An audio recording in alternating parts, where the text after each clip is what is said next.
Good evening. The news here in the West. There were more protests by the campaign group Extinction Rebellion across the West today. In Bristol and Gloucester, campaigners were fighting for urgent action on climate change. It follows demonstrations by school children across the West who walked out of lessons yesterday. Steve Nibbs reports.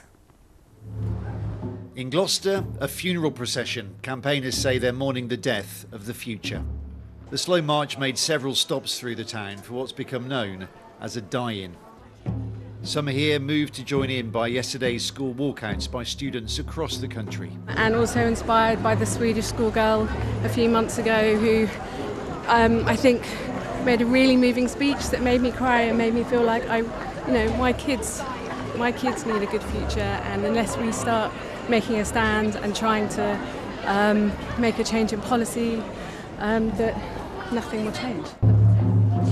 The march ended at the doors of the County Council, the scene of another protest earlier this week, with calls again for politicians to do more and quickly. So it's not about doing what is possible, we have to do what is needed, and the action has to be in line with the science. So it's not about what is politically feasible, it's about what we need to do to stop our earth warming. So it's not about possibilities, it's about doing what is required.